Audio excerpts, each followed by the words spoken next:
Hi guys, welcome to the channel. Now I'm here at the Mandarin Oriental Ballroom, and behind me, I'm sure you've noticed, is a pair of Smarts. I've just witnessed the signing ceremony between Smart dealer Cycle Carriage, best known for Mercedes-Benz, and Smart Automobile, and that officially kicks off the relationship between the two, which was announced in January earlier this year. The first two cars for Singapore are this one, the Smart #1 Pro Plus, and the Smart #1 Brabus. I'm going to have a closer look at them and find out what all the fuss is and what these brands have to offer. Let's check it out together. Now, just having a quick look here, you can tell straight away this is an electric car because there's very little grille area, and look at these headlights, the way they blend into the body, almost make them look as if they were like decal on. So it's a very smooth appearance, and the whole car actually is very clean and very modern looking. But follow around me to the side of the car. I just want to show you that it's actually quite a compact SUV. It's just under 4.3 meters long, and it's roughly 14 cm shorter than the Mercedes GLA. And the GLA, remember, is the smallest SUV from Mercedes, but that doesn't mean that it's cramped inside. Okay, even though this is such a compact car on the outside, a rep from Mercedes actually claims that it's as roomy as the Mercedes E-Class in the back of this car, and it's actually quite hard to disagree. I am not short of headroom, that's for sure, and in terms of knee room, leg room, I actually have quite a lot here. So this car actually makes the most of electric car architecture. I mean, the battery is under the floor, so there's no tunnel for a propeller shaft or for exhaust pipe, things like that. In this car, it's a single motor version, and the motor is actually under the back of the boot floor. So that actually leaves a lot of space for passengers, and you can see that that's the case. And this car actually has adjustable rear seats. Let me show you. It actually slides forward quite a lot, and that's in case you need to expand the boot. By the way, I also want to show you that this car has quite a huge glass roof. It stretches all the way across the cabin. Apparently it's like 1.4 square meters, which is pretty big. It's nearly 15 square feet. That lets sunlight pour into the cabin, but if it's a very, very hot day, it does come with a sunshade, which not every electric car has. So that's an important plus. Okay, something that Smart is actually known for in terms of design, the modern lineup has these floating roofs, so look out for that, and you can tell you're looking at a Smart. Same with this light bar over here across the back of the car. It's actually quite Mercedes-like if you ask me, which is not a bad thing. And if you look really up close into the lighting elements, you see this little jewel effect here. It's really quite nice. But I want to show you one of the shortcomings of the car right now. So let me just get the boot open. Nice to see an electric tailgate. As you can see, or I don't know if you can see from there, it is actually quite small here. The standard configuration like this, there's less than 300 liters of boot space back here. See if there's room under. Well, okay, there's quite a lot of space underneath this floor as well. So you're going to have to divide your cargo over 2 levels. And as I said, there is a rear motor under there, so that does take up some room. And I guess it's just as well that you can slide these rear seats forward, or of course you can tip them down if you need more space. Let's have a look at what's under this hood over here. I'm looking for a Frunk, and I found one. It's not very big though. Let's have a look together. This is probably the tire inflation kit over here.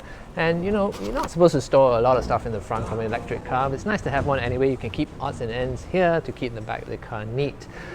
This car actually doesn't have an electric motor in the front. It is single motor, rear wheel drive. And even though this is not the high-powered version of the Smart #1, it's actually pretty quick. 0 to 100 in this one takes only 6.7 seconds.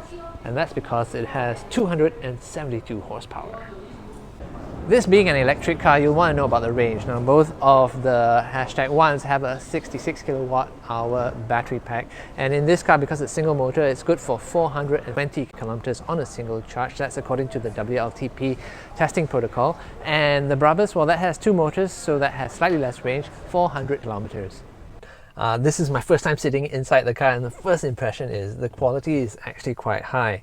Actually, change that. The first impression I get when I sit in this car is that there's actually a sort of shades of Mercedes, and that's no accident because this is the same design team that led by Gordon Wagoner that works on all the Mercedes cars. So if you've been in a Mercedes before, you're going to be like, wow, this is kind of familiar just from the way the aircon vents look and feel. Even this center console over here and the spaces that are kind of in between the 2 front seats. Even the way the USB charging ports are shaped and all that, it's all very Mercedes-like. And I don't think anyone is going to complain about that. So the centerpiece of the front of the cabin is definitely this 12.8-inch touchscreen. And Smart kind of models it after video games, so you can see it's actually very bright and very colorful. And it's definitely a different OS from the one you get in a Mercedes-Benz, the MBUX. So let me just play around with all this. It's the first time seeing this. So you have all the usual functions, like let's see, there's a 360-degree monitor. And let's see, of course, Android Auto and Apple CarPlay are here. Oh look, it's actually stayed around, so that's actually very useful. I've never seen that before. There's of course Spotify, so you can have your music, and navigation looks like it's standard as well. So have a look at this red fox over here. That's actually the digital companion. It's having fun while I'm talking at it. This is something that it can help you to access certain features using the connectivity of the car. It does have its own internet connection. So let's try something like, hello Smart. How may I help you? Find me a charging station. This is what I found. Okay, so that's probably located either pulled off the internet or within the car's own navigation system. And as you can see, it's actually quite responsive. More responsive, dare I say, than some of the ones I've tried in some Mercedes-Benzes. As you can see, right, there's actually practically nothing in the way of controls down here. There's, let's see, 7 switches over here, and I guess they give you immediate access to important functions like the climate control. So yeah, you can change the fan speed and everything over here. Of course, the hazard light is front and center where it would be in a Mercedes-Benz. This one gives you access to certain car settings, like you can change the energy recuperation. What I found quite interesting is this driving mode setting. So you can see that when you're in the eco mode, for example, you see that you're suddenly in a landscape that's powered by windmills and solar panels. And then let's see what happens when we go to sport. Okay, sport means immediately you're on a roller coaster, and that suggests that you're going to have a fun time behind the wheel. And it's not just here, but in this driver display in front of me as well. So I of course have all the key data like state of charge for the batteries, speed and all that, but I still have this roller coaster thing in front of me. Okay, if you're new to the whole Smart brand, there's actually quite a bit of history. It's been around for about a quarter of the century, and there's some history between this brand and Mercedes-Benz. In fact, Smart was conceived by the CEO of the Swatch Group. His name was Nicholas Hayek, and he kind of thought of a micro car for urban conditions. It's small, it solves the issue of crowdedness and pollution. So he basically wanted to make sure that his cars were as fashionable as the Swatch watches he was selling. Now, he didn't know anything about making cars, so he basically approached a bunch of car makers to help him with the engineering, and he was actually rejected by many of them. But Mercedes-Benz was interested, and they decided to do a car together. And that gives you the origin of the Smart name. They were originally going to be called Swatchmobiles, but it ended up with Smart because the S comes from Swatch, the M comes from Mercedes, and Art, well, comes from art. So Smart today is actually a standalone company. It's actually headquartered in Singapore, believe it or not, and it's a 50-50 joint venture between Mercedes and Geely. And you'll know Geely as the Chinese car maker behind such brands as Volvo, Polestar, Zeekr, Lynk & Co, Geometry, Proton. They have a really sprawling portfolio of brands. But let me talk about the relationship between them and Cycle Carriage. Smart will actually be housed in the Mercedes showroom. It'll actually be on the 3rd floor of the MB Centre on Alexandra Road.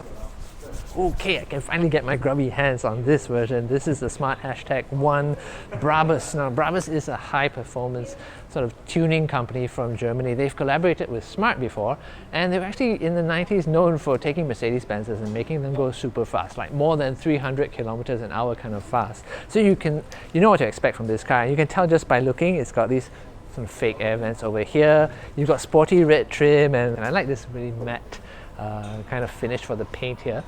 Chili red roof as well, so a very spicy car obviously. They've also worked on the chassis and worked on the brakes.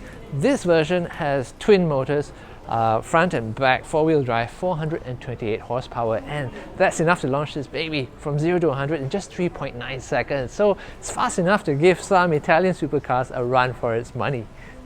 A couple more visual differences between the Pro Plus and the Brabus. Of course, the Brabus label and this red stripe over there on the sill. But you know what? The wheels are actually the same size, 19 inches, and same tire width as well, 235 45 profile. So not a lot of difference there. Let's have a look at the back of the car together. You know what though? Honestly, there is not a lot of information here to signal to you that this is a car that cracks 100 km/h in less than 4 seconds. I mean, a tiny Brabus badge over there, but that's it. But take it from me, if you see one of these coming, you better give way. So yeah, this is the one I want to take home.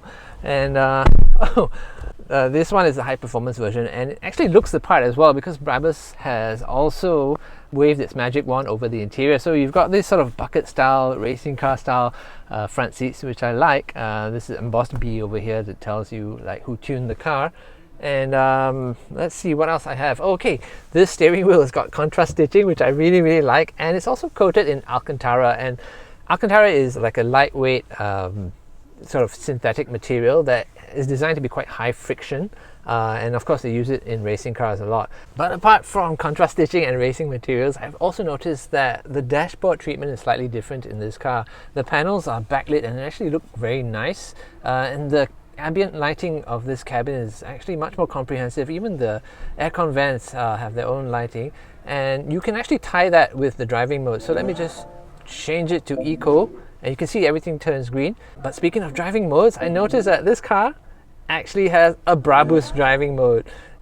That puts everything one step above the roller coaster. That looks like a racetrack to me. So obviously, when you select that, you're supposed to go to the racetrack.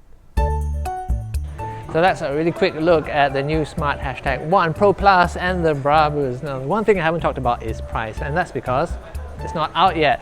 The customer launch is actually April 22nd for Singapore, and we're going to have to wait until then to find out how much these cars cost. If you want to ask me, I think the prices are going to start at just over $200,000 with COE for the Pro Plus. Brabus, it's anyone's guess, but tell you what, I want to know, how much would you pay for that, and which one would you get? That's it. Thanks for watching. See you again soon.